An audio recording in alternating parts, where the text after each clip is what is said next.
Setting और circumstances. New York की bustling city में हॉर्न बजती गाड़ियों और भीड़ भरे लोगों के बीच किस्मत ने एक अनजाने मुलाकात का सिलसिला शुरू किया। एम्मा, एक टैलेंटेड पर साद आर्टिस्ट, एक छोटी सी कॉफी शॉप में अपनी नोटबुक में स्केच बना रही थी। उस रूम के दूसरी तरफ माइकल, एक सक्सेसफुल आर्किटेक्ट, अपने ब्लूप्रिंट्स और डिजाइन आइडियाज में खो गया था। First impressions. एम्मा ने अपने स्केच से नजर उठाकर उस अनजाने इंसान को देखा जो अपने काम में खो गया था। उसने माइकल के इंटेंस फोकस और कभी कभी उसके माथे पे आने वाली शिकन को देखा। माइकल, जो किसी के नजर की वजन महसूस कर रहा था, ऊपर देखता है और एम्मा के साथ आंखें मिलाता है। एम्मा की वार्म स्माइल और काइंड आइज उसके काम से एक अनएक्सपेक्टेड पर प्लेजेंट डिस्ट्रैक्शन थी। Chapter 2, backgrounds of the husband and wife. Emma का बैकग्राउंड। एम्मा एक छोटे से गांव वर्मोंट में बड़ी हुई, नेचर और अपने परिवार के प्यार भरे घेरे में। उसके माँ बाप, जो दोनों टीचर्स थे, ने उस लर्निंग और क्रिएटिविटी के प्रति प्यार भर दिया। एम्मा न्यूयॉर्क आई थी ताकि अपना सपना पूरा कर सके, आर्टिस्ट बनने का, अपने होम टाउन की सिंप्लिसिटी को सिटी की वाइब्रेंसी के लिए छोड़कर। माइकल का बैकग्राउंड। माइकल शिकागो के एक प्रोमिनेंट फैमिली से था।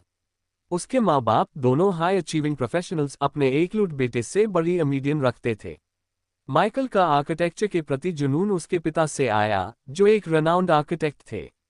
न्यूयॉर्क आना उसके करियर का स्ट्रैटेजिक मूव था, पर इसका मतलब फैमिली लेगेसी को भी लाइव अप करना था। Chapter 3, initial challenges and misunderstandings. Early misunderstandings. Initial attraction के बावजूद एम्मा और माइकल ने मिसअंडरस्टैंडिंग्स का सामना किया।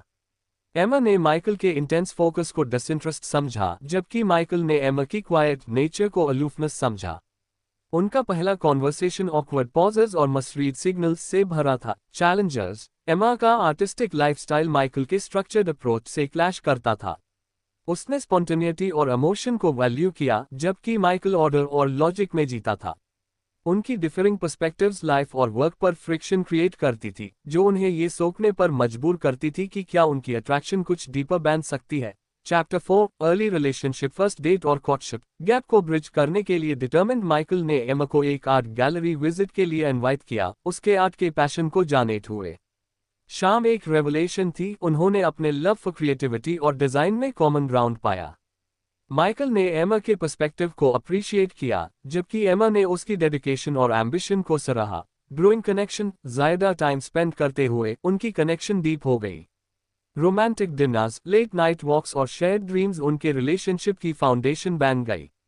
उन्होंने अपनी डिफरेंसेस को नेविगेट करना सीखा, एक दूसरे की यूनिक क्वालिटीज में खुशी ढूंढते हुए। Overcoming obstacles. एम्मा के फ्रेंड्स माइकल को रिजिड समझते थे, जबकि माइकल के फैमिली को एम्मा के अनकन्वेंशनल करियर पर रिजर्वेशंस थे। इन एक्सटर्नल प्रेशर्स के बावजूद उनका बॉन्ड स्ट्रॉन्गर हुआ, क्योंकि उन्होंने एक दूसरे के ड्रीम्स और एम्बिशंस को सपोर्ट किया। Chapter 5, commitment and marriage proposal और एंगेजमेंट। माइकल ने एक सरप्राइज प्रपोजल प्लान किया उनके एक आर्ट गैलरी विजिट के दौरान। एम्मा के फेवरेट पेंटिंग्स के बीच उसने घुटने पे बैठकर पूछा, will you marry me? Emotion से ओवरवेल्म्ड एम्मा ने हाँ कहा और उन्होंने अपनी जर्नी टूवर्ड मैरिज शुरू की। वेडिंग प्लानिंग और सेरेमनी। वेडिंग प्लानिंग एक्साइटमेंट और स्ट्रेस का मिक्स थी। एम्मा का आर्टिस्टिक विजन माइकल के डिजायर फॉर स्ट्रक्चर से क्लैश करता था। फिर भी उन्होंने अपनी स्टाइल्स को ब्लेंड करके एक ब्यूटीफुल सेरेमनी क्रिएट की, जो उनकी यूनिक लव स्टोरी को रिफ्लेक्ट करती थी। फैमिली और फ्रेंड्स के बीच उन्होंने वाउज एक्सचेंज किए, सपोर्ट और चेरिश करने का प्रॉमिस करते हुए। हनीमून और अर्ली मैरिड लाइफ। उनका हनीमून इटली में एक ड्रीम था। एंशिएंट आर्किटेक्चर और ब्यूटीफुल लैंडस्केप्स को एक्सप्लोर करते हुए उन्होंने लाइफ टाइम के लिए मेमोरीज क्रिएट की। न्यूयॉर्क वापस आते हुए उन्होंने अपनी न्यू लाइफ में सेटल किया, अर्ली मैरिड लाइफ की जॉयज और चैलेंजेस के साथ। Chapter 6, building a life together, settling into married life. Emma और माइकल ने अपनी डेली लाइफ्स में एक रिदम ढूंढा, अपने करियर्स और पर्सनल टाइम को बैलेंस करते हुए। उनका पहला घर एक कोजी अपार्टमेंट था, जो आर्ट और आर्किटेक्चरल बुक्स से भरा था। उनकी ब्लेंडेड लाइव्स का सिंबल, करियर ग्रोथ और अचीवमेंट्स। माइकल का करियर फ्लोरिश हुआ, उसके डिजाइन्स रिकॉग्निशन पाने लगे, जबकि एम्मा का आर्ट गैलरीज और कलेक्टर्स से अटेंशन पाने लगा। उन्होंने एक दूसरे की सक्सेसेस सेलिब्रेट की, जानते हुए कि उनका सपोर्ट अचीवमेंट्स का की इंग्रेडिएंट था। Shared dreams. साथ में उन्होंने एक गैलरी खोलने का सपना देखा जो आर्ट और आर्किटेक्चर को कॉम्बाइन करे। उनका शेयर्ड विजन उन्हें मोटिवेटेड रखता था, उन्हें कंबाइंड टैलेंट्स की पावर याद डायलेट हुए। Chapter 7, challenges and growth, conflicts और रेजोल्यूशंस। स्ट्रॉन्ग बॉन्ड के बावजूद कॉन्फ्लिक्ट्स इनेविटेबल थे। फाइनेंसेस, वर्क स्ट्रेस और पर्सनल टाइम पर डिसएग्रीमेंट्स उनके रिलेशनशिप को टेस्ट करते थे। ओपन कम्युनिकेशन और कॉम्प्रोमाइज के जरिए उन्होंने कॉन्फ्लिक्ट्स रिजॉल्व करना सीखा और एक दूसरे के साथ ग्रो हुआ। हेल्थ स्केयर्स और फाइनेंशियल ट्रबल्स। माइकल के साथ एक हेल्थ स्केयर ने उनकी प्रायोरिटीज को शार्प फोकस में ला दिया। एमा का अनवेवरिंग सपोर्ट इस टाइम के दौरान उनकी लव और कमिटमेंट को डीपन कर गया। फाइनेंशियल चैलेंजेस भी आए, पर उनकी डिटर्मिनेशन और टीम वर्क ने उन्हें ओवरकम करने में मदद की। Learning to communicate. इन चैलेंजेस के थ्रू एमा और माइकल ने कम्युनिकेशन की इंपॉर्टेंस सीखी। उन्होंने एक दूसरे के नीड्स और इमोशंस को डीपली समझा, अपने बॉन्ड को स्ट्रेंथन करते हुए। Chapter 8, family and expansion, deciding on children, careers और रिलेशनशिप बिल्ड करने के सालन बाद एमा और माइकल ने फैमिली स्टार्ट करने का डिसीजन लिया। पेरेंटहुड की जर्नी एंटिसिपेशन और जॉय से भरी थी, साथ हाई इनेविटेबल चैलेंजेस के साथ। पेरेंटिंग चैलेंजेस और जॉयज। उनके फर्स्ट चाइल्ड का आना इमेंस हैप्पीनेस लाया, पर उनका पेशेंस और रेजिलियंस टेस्ट किया।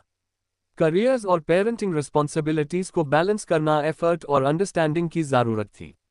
उन्होंने एक दूसरे को सपोर्ट करना सीखा, पेरेंटहुड के स्मॉल मोमेंट्स में खुशी ढूंढते हुए। बैलेंसिंग वर्क और फैमिली। जैसे जैसे उनकी फैमिली बड़ी हुई, वर्क, पर्सनल टाइम और फैमिली लाइफ को बैलेंस करना क्रूशियल बन गया। उन्होंने इन चैलेंजेस को लव और डेडिकेशन के साथ नेविगेट किया, इंश्योरिंग उनका रिलेशनशिप के उसके बीच भी स्ट्रॉन्ग रहे। Chapter 9, mid life and reflections, career changes और रिलोकेशंस। मिड लाइफ ने करियर चेंजेस और रिलोकेशंस लाए। माइकल को एक प्रेस्टिजियस प्रोजेक्ट पर काम करने का मौका मिला दूसरे शहर में, और एमन ने उसका डिसीजन सपोर्ट किया, इससे अपनी फैमिली के लिए एक न्यू एडवेंचर समझते हुए। रिफ्लेक्टिंग ऑन अचीवमेंट्स, नई लाइफ में सेटल करते हुए एमा और माइकल ने अपनी जर्नी पर रिफ्लेक्ट किया। अपने अचीवमेंट्स पर उन्हें गर्व था, इंडिविजुअली और एज अ कपल। उनके एक्सपीरियंसेस ने उन्हें शेप किया था, और वो नए चैलेंजेस और एडवेंचर्स का इंतजार कर रहे थे। रीइग्नाइटिंग रोमांस। वर्क और फैमिली के डिमांड्स के बीच उन्होंने अपनी रोमांस को रिकिंडल करने का वक्त निकला। डेट नाइट्स, सरप्राइजेस और शेयर्ड हॉबीज ने उनकी लव को वाइब्रेंट और एक्साइटिंग बनाए रखा। Chapter 10, later years children growing up. उनके बच्चे बड़े हुए और अपनी जर्नी शुरू की, जो एक मिक्स ऑफ प्राइड और नॉस्टैल्जिया लाए। एमा और माइकल ने उन्हें सपोर्ट किया, गाइडेंस देते हुए और एम्प्टी नेस्ट का फ्रीडम एंजॉय करते हुए। Facing health issues. एज के साथ हेल्थ चैलेंजेस आए। उन्होंने इनका एक साथ सामना किया, प्यार और केयर के साथ एक दूसरे को सपोर्ट करते हुए। उनका बॉन्ड, जो सालन के शेयर्ड एक्सपीरियंसेस से फौज हुआ था, एक सोर्स ऑफ स्ट्रेंथ बना। ग्रैंड चिल्ड्रन और लेगेसी। ग्रैंड पेरेंट्स बनने का एक्सपीरियंस न्यू जॉय और एक सेंस ऑफ लेगेसी लाया। उन्होंने अपने ग्रैंड चिल्ड्रन के साथ टाइम चेरिश किया, अपनी वैल्यूज और स्टोरीज पास ऑन करते हुए। चैप्टर 11, गोल्डन यस, रिटायरमेंट और एंजॉइंग लाइफ। रिटायरमेंट ने एमा और माइकल के लिए नए दोस्त खोले। उन्होंने ट्रैवल किया, नए हॉबीज